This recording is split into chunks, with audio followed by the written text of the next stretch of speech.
En este día 18 de noviembre nos apartamos un poquito de los textos de la feria de la 33ª semana del tiempo ordinario, la última semana del tiempo ordinario, y nos concentramos en unos textos especiales de este día, en esta memoria, aunque es una memoria libre. Nosotros hemos ahora tocado estos textos. Es la memoria de la dedicación de la Basílica de San Pedro y San Pablo. Son las dos basílicas donde están los restos de estos apóstoles, de estos hombres que son columnas de la vida de la iglesia y del nacimiento de la iglesia. Pensar en Pedro es pensar en el primer papa, es pensar en el hombre clave en la construcción de la iglesia. Pensar en Pablo es pensar en el Evangelio sin frontera, en el Evangelio profundamente misionero. Y la misión es verdaderamente el corazón de la iglesia misma.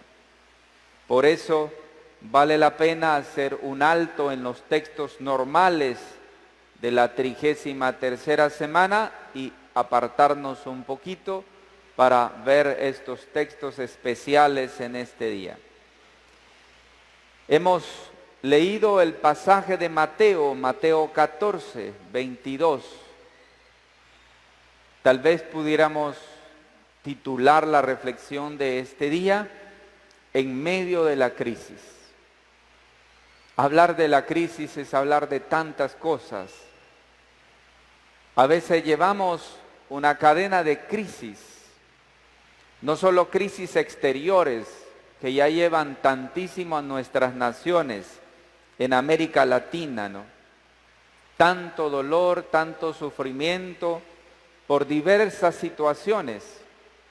Si no es la situación de la pandemia que ha dejado ya y sigue dejando tanto dolor en muchísimos países como los nuestros.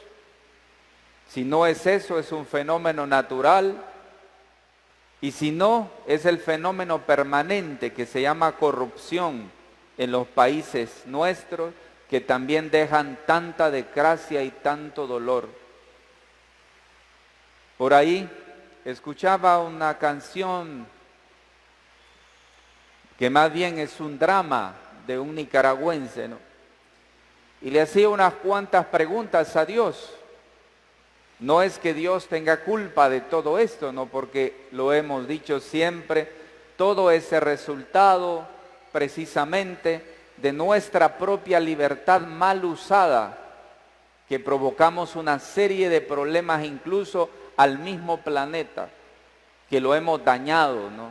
La contaminación que tanto le hacemos a la tierra, que hemos provocado esta inestabilidad en la naturaleza, el recalentamiento global que provoca incluso los huracanes.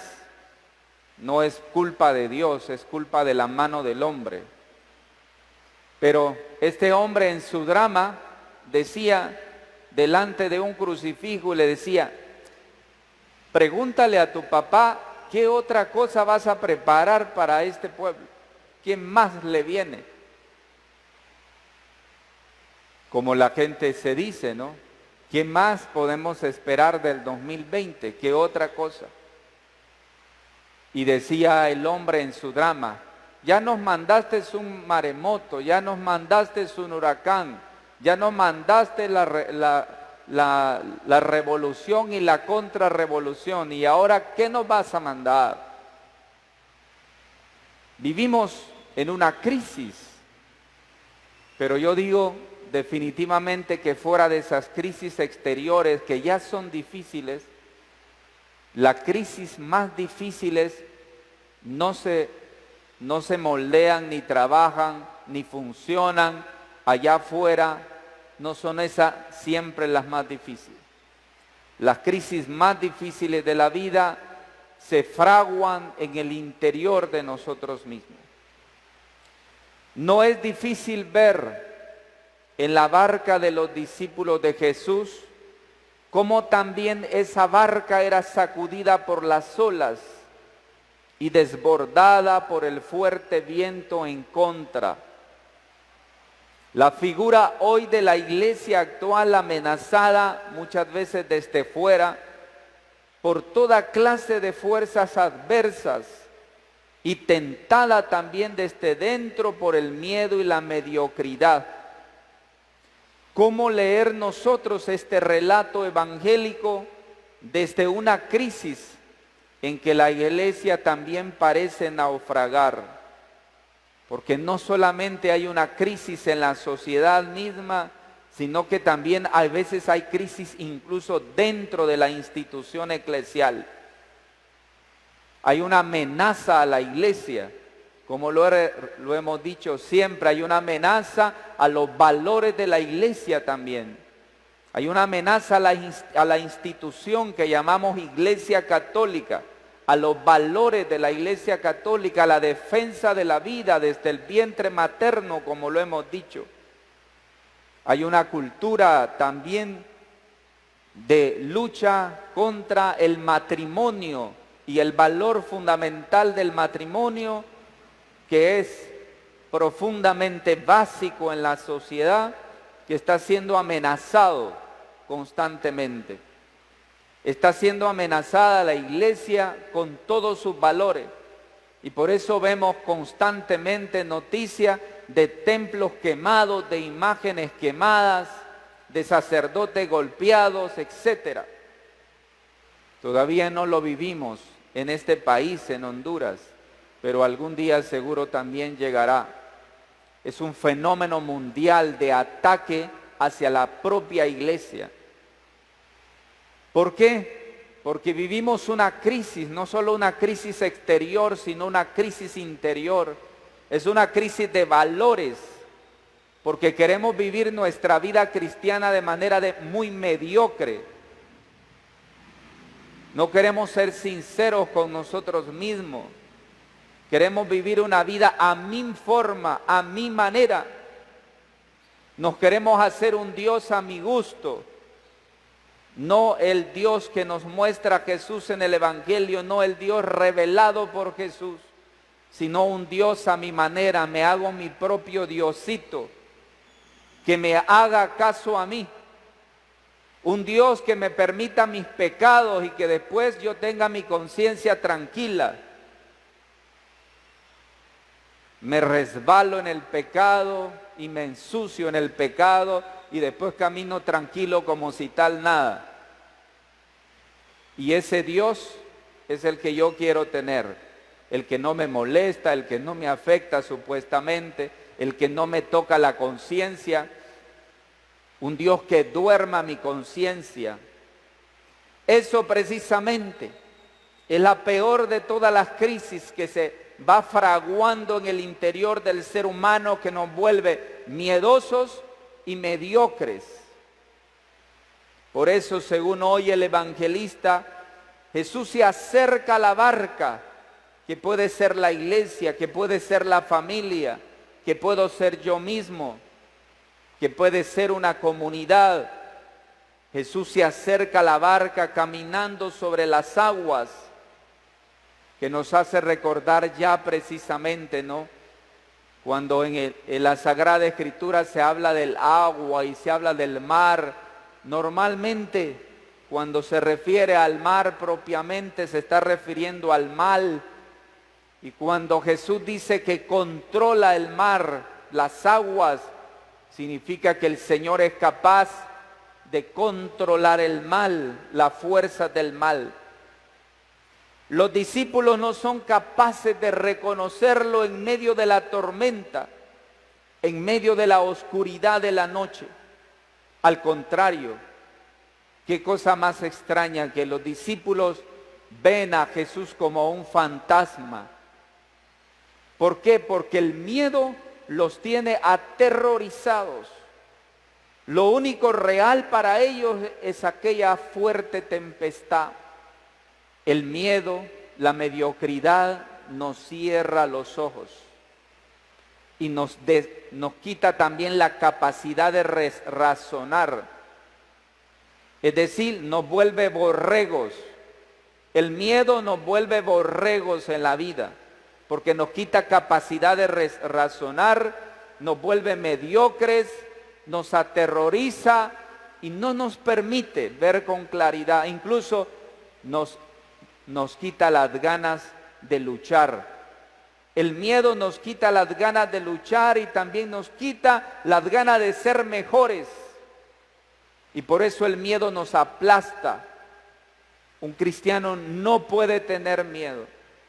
Un cristiano tiene que tener la frente en alto y poner la confianza clara siempre en el Señor. Porque de lo contrario, cualquier tempestad que venga nos tira por el suelo. Esto es nuestro primer problema. Estamos todos viviendo una crisis, no solo en el interior de una sociedad, no solo en el interior, también hay veces de la iglesia y en el exterior de la iglesia. Estamos viviendo una crisis interior, una crisis de valores interior. Nos estamos contagiando no solamente de COVID, sino que nos estamos contagiando de mediocridad. Y esto nos desalienta, nos provoca miedo y falta de fe. No somos capaces de ver que Jesús nos está acercando, se está acercando a nosotros precisamente desde el interior de esta fuerte crisis. Nos sentimos a veces más solos e indefensos que nunca. Jesús le dice tal vez a Pedro las 3 palabras claves que él necesitaba escuchar. Ánimo, soy yo.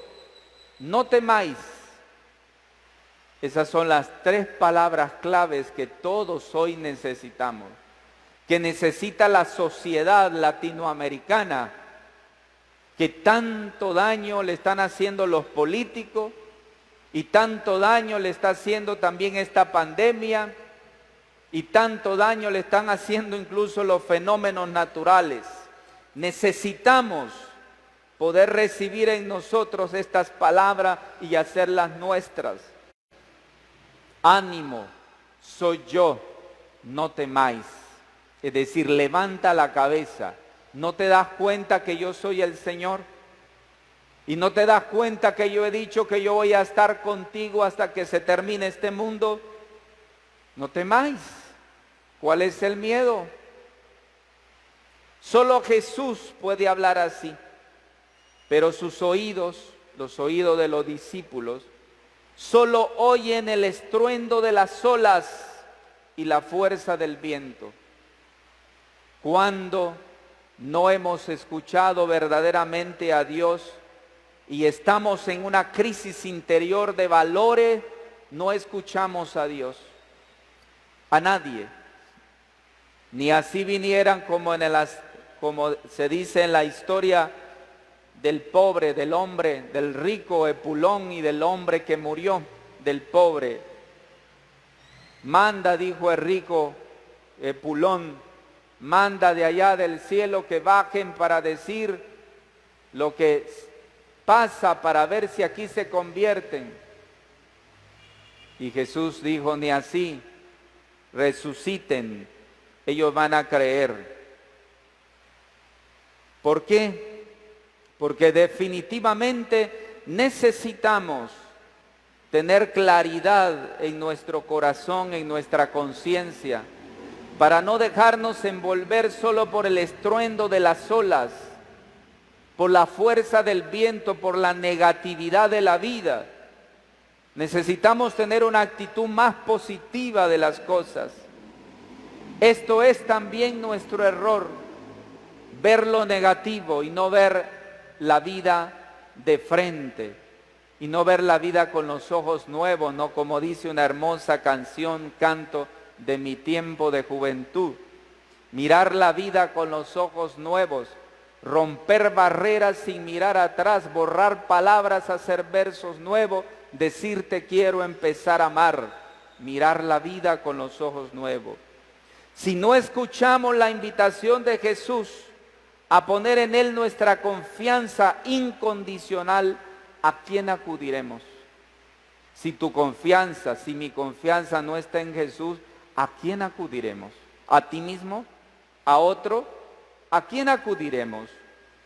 Pedro siente un impulso interior sostenido por la llamada de Jesús, salta de la barca y se dirige hacia Jesús andando sobre las aguas. Así hemos de aprender hoy a caminar hacia Jesús en medio de la crisis. Cuando las cosas son más difíciles, debemos de saltar en confianza, no en desesperación. Yo no estoy de acuerdo que nosotros oremos cuando tenemos una crisis, es decir, cuando hay un problema, entonces nos juntamos para orar. ¿Cómo es eso? Y cuando todo está feliz, y cuando todo está tranquilo y el sol sale, ¿oramos o no oramos? Vaya qué cosa, que oramos cuando estamos hasta el cuello. Juntémonos, por favor, juntémonos para orar. ¿Cómo que juntémonos para orar? Y cuando el sol está bien bonito y ardiente y hermoso y los pájaros cantan y las flores se notan, ¿nos juntamos también para orar? Cuando las cosas están bien, oramos. No debemos orar cuando tenemos una crisis, debemos orar siempre. Nuestra oración debe de ser esencial a la vida de la iglesia, a la vida personal, no cuando tenemos una crisis. Por eso entonces debemos hacer el salto como Pedro hacia adelante, aunque tengamos crisis, aunque estemos en un momento difícil, hay que saltar hacia Él, apoyándonos en el poder, en el prestigio y en la seguridad del Señor, en el deseo de encontrarnos con Jesús en medio de la oscuridad, incluso en medio de la incertidumbre de estos tiempos. Claro que no es fácil. También nosotros podemos vacilar como Pedro y también hundirnos como Pedro. Pero lo mismo que él, podemos experimentar que Jesús extiende su mano y nos salva mientras nos dice: hombres de poca fe, ¿por qué dudáis? ¿Por qué dudamos tanto? ¿Por qué no estamos aprendiendo apenas algo de la crisis? ¿Por qué no hemos aprendido de esta pandemia? ¿Por qué hay gente que en vez de adelantar en su vida y ser mejores, están peores que antes? Les aseguro que incluso después de estos fenómenos, algunos no cambiarán para nada, seguirán igualitititos. ¿Por qué no aprendemos? ¿Por qué no cambian las conductas ahora que han pasado estos fenómenos? ¿Por qué yo no cambio mis conductas? En vez de tirar la basura en la calle y no importarme que yo tire una bolsa que tomo con agua y la tiro allí en la calle, imaginando el daño tremendo que voy a provocar a la tierra, ¿por qué no reacciono? ¿Por qué de ahora en adelante no, el agua que yo tomo en una bolsa, agarro la bolsa, la guardo y la pongo en el lugar que le corresponde? ¿Por qué no cambio conductas? Ah, muy lindo, ¿no? Muy lindo gritar y decir: Señor, ayúdame, ayúdanos, Señor. Sí, muy lindo eso, pero ¿y tu conducta? ¿Por qué no cambia la tuya y la mía? ¿Por qué no cambian nuestras conductas?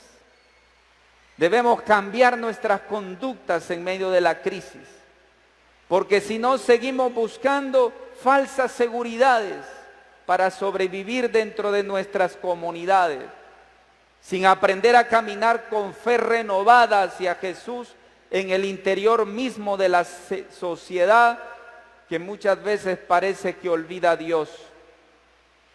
Esta crisis no es el final de nuestra fe cristiana. Esta crisis institucional de la sociedad, esta crisis interior, no es el final. Esta es la etapa tal vez de purificación que todos necesitamos para liberarnos de intereses mundanos, hay veces intereses triunfalistas también y engañosos. Hay veces queremos vivir en una una burbuja, ¿no?